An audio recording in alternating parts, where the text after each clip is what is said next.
আইসা আমি যা আপনার সে কখন থেকে গ্রাম ঘুরে ঘুরে দেখাইতেছি, আপনি তো আমার একবারও কর নাই আমার গ্রামটা আপনার পছন্দ হয়েছে কিনা। না, গ্রাম তো অনেক পছন্দ হয়েছে, কিন্তু গ্রামের পাশাপাশি আরেকজনেরও পছন্দ হয়ে গেছে। আমি যে তাকে পছন্দ করি এটা সে বুঝে, কিন্তু বুঝাও সে তাকে আমার তার পিছনে পিছনে ঘুরায়। এটা কিন্তু একদম ঠিক না। তা আপনার কে কইছে তার পিছন পিছন ঘুরতে? আপনার তো তার পিছন পিছন ঘোরার দরকার নাই। আপনার যদি ভালো না লাগে আপনি ঘুরবেন না, শেষ। না না, তার পেছনে ঘুরতে আমার কোনো সমস্যা নেই, কিন্তু সে যে আমাকে ভালোবাসে কিনা এটা তো আমার জানতে হবে, ঠিক না? শোনেন, মেয়ে মানুষরা কখনোই মুখ দিয়া কয় না ভালোবাসার কথা, ওটা বুঝা নিতে হয়। আর পোলা যদি বুদ্ধিমান হয় সে বুঝাও না। এটার মানে কি? এটা মানে কি আমি বুদ্ধিমান না? এই যে বেইন সাহেব শুনেন, আমি স্কুল কলেজ ভার্সিটি সব জায়গায় টপার স্টুডেন্ট ছিলাম। যে কোনো সাবজেক্টে যে কোনো পড়া বুঝতে আমার 2 সেকেন্ড সময় লাগতো। আপনি স্কুল কলেজে টপার আছিলেন, কিন্তু প্রেমের স্কুলে আপনি একদম জিরো। আপনি ফেল করছেন, 5ও মার্ক পান নাই। এর লেগে তো বুঝতেছেন না কেউ আপনার ভালোবাসে কি ভালোবাসে।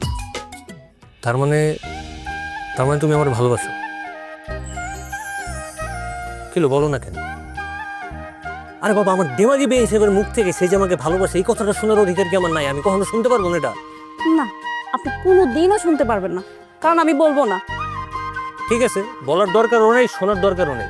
এই গ্রামের যে কোনো একটা মেয়েরা যায় যদি আমি বলি যে আমি তাকে ভালোবাসি, আমি তাকে পছন্দ করি, সেই মেয়েটা অন্তত আমার মুখে তো বলবে যে আমিও আপনাকে ভালোবাসি। ব্যাস, এইটা শুনেই আমি শান্তি, আর কিছু লাগবে না। কি কি কইলেন আপনি? আমি কিন্তু আপনার একদম জানে মেরে ফেলাম। না না, জানে মারার কোনো দরকার নেই, শুধু তুমি যে আমাদের ভালোবাসো এটা একটু বলে দিলেই তো হয়। ঠিক আছে, আমি আপনার ভালোবাসি, অনেক বেশি ভালোবাসি। খুশি হয়েছেন এবার? সত্যি? আর কইতে পারুম না। ইয়েস ইয়েস, জিততে গেছি। বেন সাহেব, প্লিজ এই ভালোবাসার কথাটা আরেকটা বার একটু মুখ দিয়ে বলেন, আমি শুনলে আমার কান শান্তি পাবে। ইস, শখ কত, তাই না? আর একবার বলো ভালোবাসো। কইছি না আমি আর কইতে পারুম না, বাস। বলতে পারবেন না? না বললে আমি ওই হাত ছাড়বো না, দেখবো কতক্ষণ দাঁড়ায় থাকতে পারো। হাত ছাড়বেন না? না। তাই? জি। দুলা এই, কি? হ্যাঁ, আমি খুব হাত ছাড়বো না, ভিতু ভিতু দিবেন। এই,